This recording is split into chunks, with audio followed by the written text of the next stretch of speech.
Imagine you're on a ship caught in a violent storm. The waves are crashing, the wind is howling, and everyone on board is panicking. Now imagine the captain walks onto the deck, calm, steady, and in control. In that moment, his presence alone changes everything. The storm hasn't disappeared, but the fear has.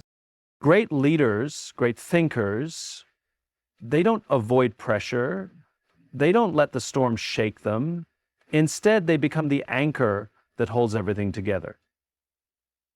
The question is, how do they do it? Most people spend their lives trying to avoid pressure. They see it as a burden, something that causes stress, anxiety, and discomfort. But the truth is, pressure is not the enemy. It's a signal. It means that something important is happening. It means that what you're doing matters. If there was no pressure, there would be no stakes. And if there were no stakes, there would be no significance. Think about the moments in life when pressure is at its peak. The final seconds of a championship game, a surgeon in the operating room, a leader making a critical decision in a crisis. These are the moments that define careers, that test character, that reveal who we truly are. And yet we've been conditioned to see pressure as a problem, something to escape from rather than lean into. But look at the greatest performers, the most influential leaders, the minds that change the world. They don't run from pressure, they embrace it. They recognize that pressure is a privilege because it means they are in a position to make a difference. But why does pressure feel so overwhelming? Because it triggers a response deep within us, one wired for survival. Our brains perceive high-stakes situations as threats, setting off alarms that flood us with stress. But here's the shift that changes everything. Pressure is not the same as danger. Pressure only feels like a threat because we assign it that meaning. The best thinkers, the best leaders, reframe it. They don't see pressure as something that works against them. They see it as something that works for them. It sharpens their focus. It fuels their energy. It reminds them that they are playing a role that matters. And that's the point. Pressure doesn't come to those who don't matter. No one puts pressure on someone who isn't responsible for anything. No one expects great things from someone who has nothing to contribute. The weight of expectation only exists where there is trust, where there is belief, where there is the potential for real impact. That's why it's a privilege, because it means people are counting on you. It means you have the ability to shape outcomes. It means you are doing something worth noticing. But there's another layer to this. The reason most people struggle with pressure isn't just because it feels heavy, it's because they fear failure. They equate pressure with the possibility of letting others down, but that fear is misplaced. The presence of pressure doesn't increase the likelihood of failure, it increases the opportunity for growth. It creates the conditions where resilience is built, where decision-making is refined, where leadership is truly tested. Look at the people who perform at the highest levels: athletes, artists, business leaders, emergency responders. They don't wish for less pressure. They prepare for it. They train themselves to handle it, to welcome it, to use it as fuel rather than fear it as fire. They understand that pressure is not an obstacle, it's a proving ground. It's the place where skill meets challenge, where preparation meets reality, where character is revealed. And yet, most of us have been taught to avoid situations that make us uncomfortable. We tell ourselves that a stress-free life is the goal. But the absence of pressure doesn't lead to fulfillment, it leads to stagnation. Growth doesn't happen in comfort zones. Strength isn't built in ease. The best thinkers don't seek out stress for the sake of suffering, but they do recognize that pressure is a signpost. It means they are stepping into something meaningful, something that requires them to rise to the occasion. The moment we stop fearing pressure and start seeing it as a privilege, everything shifts. Because then, instead of resisting it, we learn how to handle it. We stop letting it control us, and we start using it to sharpen our focus, strengthen our resolve, and remind ourselves why we showed up in the first place. In high-pressure situations, most people don't fail because they lack intelligence, skill, or resources. They fail because they get lost in the noise. Chaos creeps in, and instead of thinking clearly, they react. They let emotions take over. They chase quick solutions. They try to do everything at once, hoping that something, anything, will fix the problem. But great leaders, great thinkers, do something different. They slow down, they find clarity in the middle of the storm, they understand that panic doesn't solve problems, clarity does. Chaos is the natural state of pressure. When things start to go wrong, distractions multiply. Problems that seemed manageable a moment ago suddenly feel overwhelming. One bad decision leads to another. Stress distorts perception, making everything seem urgent even when it's not, and in that state, people make mistakes. Not because they're incapable, but because their focus is scattered. The human brain isn't wired to think strategically in moments of stress. It's wired to survive. When chaos hits, the instinct is to act fast, to fix something immediately, to regain a sense of control. But action without direction isn't leadership, it's reaction. And reaction isn't what drives great decision. Clarity doesn't mean having all the answers. It doesn't mean eliminating uncertainty. It means knowing what actually matters and focusing on that, especially when everything feels urgent. It means filtering out the noise, cutting through the distractions, and identifying the one or two things that will truly make a difference. The best leaders aren't the ones who do the most. They are the ones who see the clearest. They don't get caught up in the panic of the moment. They take a step back. They ask, what's the priority here?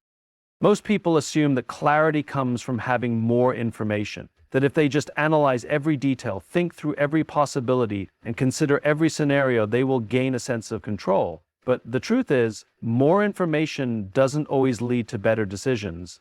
It often leads to paralysis. The brain gets overwhelmed by choices, by possibilities, by competing priorities. The best thinkers don't seek endless data, they seek perspective. They don't get trapped in overanalysis, they focus on what moves the needle. Clarity isn't about knowing everything, it's about knowing enough to move forward with confidence. And that confidence comes from a simple truth. Not everything deserves your attention. Chaos will pull you in 100 different directions, demanding that you address every issue at once. But clarity is about discipline. The discipline to say no to the distractions and yes to the priorities. It's about recognizing that just because something feels urgent doesn't mean it's important. Great leaders, great thinkers understand this distinction. They train themselves to identify the signal in the noise. They focus on the fundamentals. They ask what will actually change the outcome, and then they act. Not out of panic, but out of purpose. But clarity isn't just about individual decision-making, it's about leadership. Because clarity doesn't just help you, it helps everyone around you. When a leader is clear, the team is steady. When a leader is frantic, the team is lost.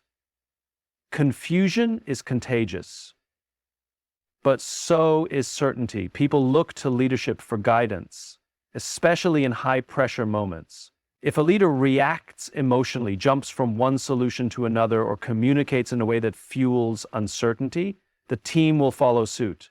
But if a leader speaks with confidence, simplifies complexity, and provides clear direction, people feel grounded. They know what to do. They know what matters. Clarity is a skill. It's something that must be developed, practiced, and protected. It requires self-awareness, the ability to recognize when emotions are clouding judgment. It requires discipline, the ability to resist the temptation to react to everything. And it requires courage, the courage to block out distractions, to make decisions without perfect certainty, and to trust that focus will always be more powerful than frenzy. We live in a world obsessed with results. We celebrate the championship win, the product launch, the breakthrough idea, the finished masterpiece. Success stories are told in highlights, the defining moments, the victories, the applause. But what we rarely talk about is everything that comes before those moments. The daily grind, the failures, the uncertainty, the countless hours of work that no one sees. Most people focus only on the outcome.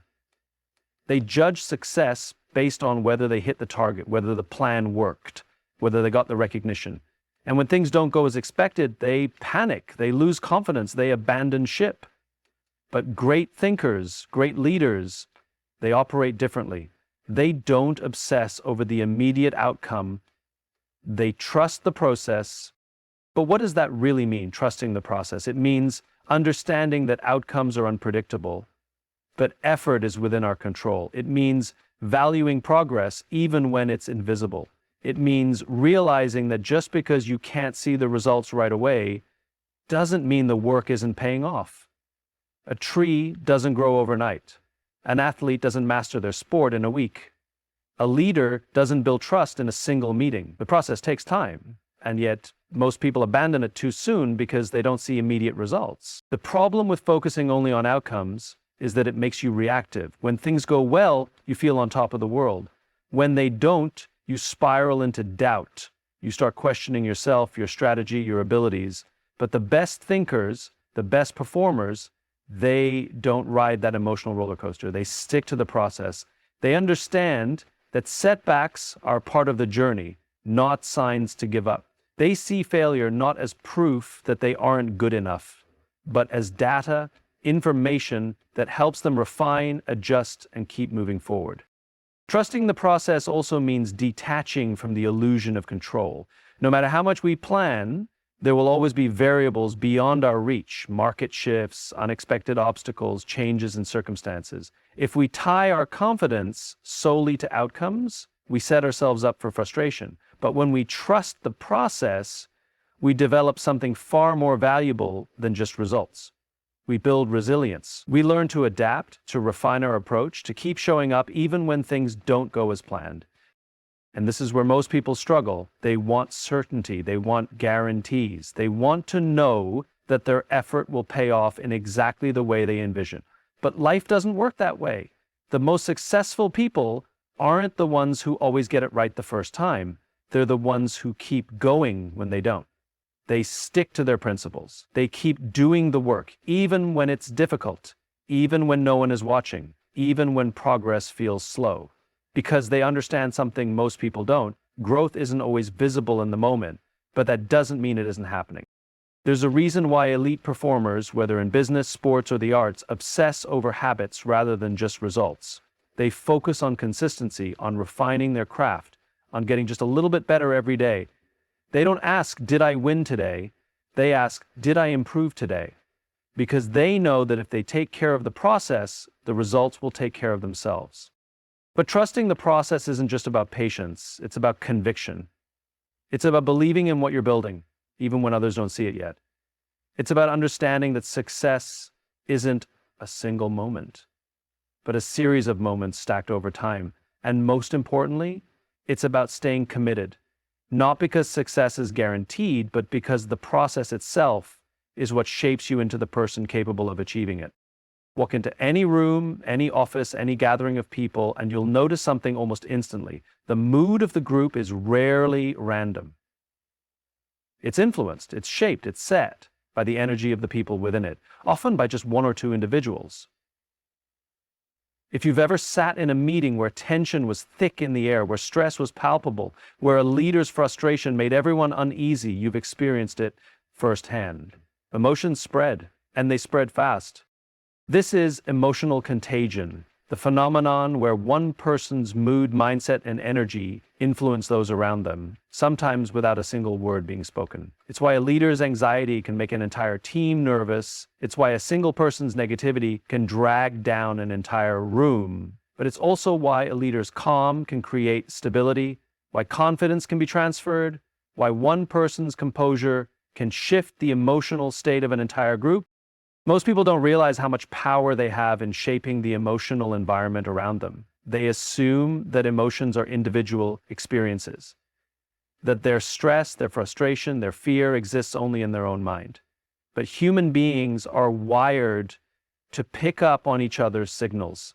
We mirror the emotions of those we trust, those we look to for guidance, those who set the tone. A sigh of frustration, a furrowed brow, an impatient response. These small, seemingly insignificant moments have a ripple effect.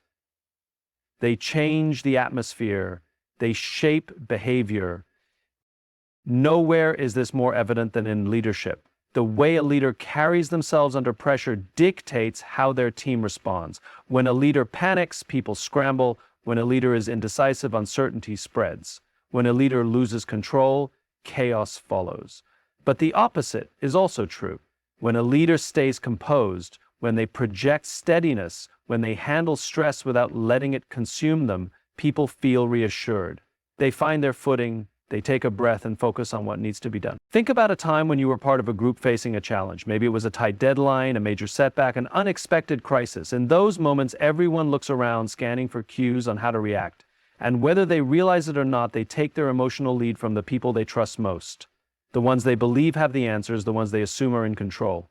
If those people project stress, doubt, or panic, the entire team absorb. But if those people remain steady, if they handle the situation with confidence, that energy spreads just as easily. This is why leadership isn't just about making decisions. It's about managing emotions, not just your own, but the emotions of everyone around you. Because in high-pressure situations, logic alone doesn't drive action. Emotion does. Fear makes people hesitate. Stress makes people defensive. But confidence makes people act. Trust makes people push forward. A leader's emotional state isn't just personal. It's a signal. It tells people whether they should be afraid or whether they should trust that things will be okay. And this doesn't just apply in obvious moments of crisis. It happens in everyday interactions. A stressed-out leader walking into a room changes the dynamic instantly. A team member who feels unsupported starts projecting frustration. A single negative attitude, even from someone with no formal authority, can shift the entire mood of a group. But the same is true for positivity. Encouragement spreads. Optimism spreads. A calm presence has the power to bring down stress levels, to help people think clearly, to keep a team focused on what actually matters, instead of spiraling into reactionary decisions. It's why leaders must be intentional, not just about what they do, but about how they show up. It's not about pretending to be positive when things are difficult. It's about recognizing that emotions are contagious and that people will take their cues from you, whether you realize it or not. Leadership isn't just about having the right answers. It's about setting the right tone. Because the energy you bring into a room doesn't just stay with you. It spreads, it shapes the people around you. It determines whether a group moves forward with fear or with focus. Leadership is often misunderstood. Too many people believe it's about authority, power, or being the smartest person in the room. They assume that leading means being in charge, having control, and making sure people follow their direction. But the best leaders, the ones who inspire, the ones who create lasting impact, understand something different. Leadership isn't about them, it's about the people they serve. Ego-driven leadership is easy to spot. It's the leader who talks more than they listen, who takes credit but deflects blame, who makes decisions based on personal gain rather than collective progress. It's the manager who prioritizes their reputation over their team's well-being. The executive who is more concerned with looking successful than actually being effective. This kind of leadership might achieve short-term results, but it always comes at a cost. Low trust, high turnover, and a team that operates out of fear rather than inspiration. Service-driven leadership, on the other hand, looks entirely different. It's built on the idea that leadership is not about being in charge, it's about taking care of those in your charge. The best leaders don't see themselves as the most important person in the room. They see themselves as the person responsible for empowering everyone else in the room. Their success isn't measured by how much they achieve alone, but by how much they help others achieve. And this requires a shift in mindset. Instead of asking, "What can I get?" service-driven leaders ask, "How can I help?" Instead of focusing on personal advancement, they focus on lifting others up. They make decisions based on what is best for the team, not just what benefits them individually. And in doing so, they create an environment where people feel valued, supported, and motivated to bring their best to the table. But leading with service isn't just about being kind or selfless, it's about strength.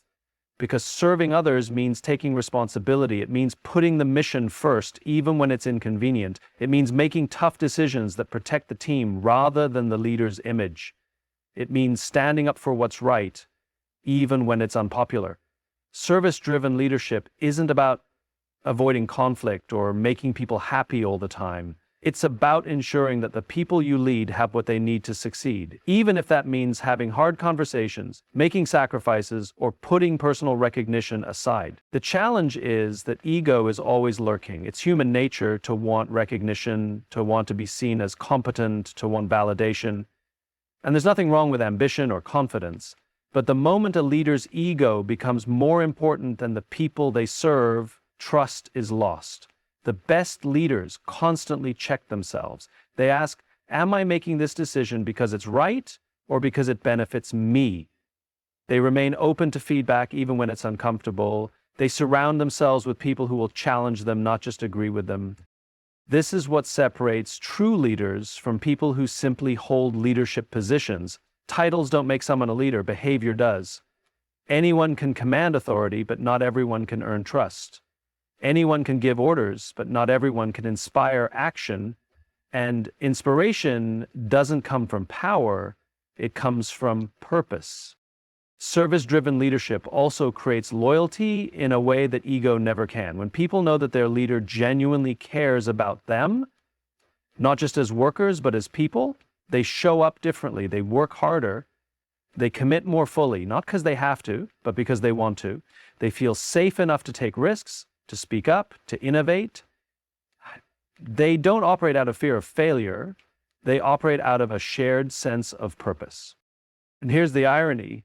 Leaders who focus on serving others rather than serving themselves often achieve greater success than those who lead with ego, because people want to follow someone they trust. They want to give their best to someone who values them. They will go above and beyond for a leader who they know would do the same for them. Leadership isn't about standing at the top. It's about building a foundation strong enough that everyone can rise. Leadership is not about titles, power, or authority. It's about responsibility. The best leaders don't seek to be the center of attention. They seek to create environments where others can thrive. They don't lead with ego, but with service. They understand that pressure is not a burden, but a privilege. That clarity, not chaos, drives success. That trust in the process is more valuable than the illusion of control. And that emotions, whether fear or confidence, are contagious, shaping the people and culture around them. True leadership is a commitment to showing up even when it's hard, a commitment to staying steady when the world feels uncertain, a commitment to putting the mission before personal gain, to making decisions that elevate others rather than just protect oneself. It's not about demanding trust. It's about earning it. Not about commanding action, but inspiring it. And the most powerful leaders, the ones who leave a lasting impact, understand one simple truth. Leadership is not about being in charge. It's about taking care of those in your charge. When we lead with service, not ego, we don't just build stronger teams or better organizations, we create a legacy of trust, resilience, and purpose that extends far beyond ourselves.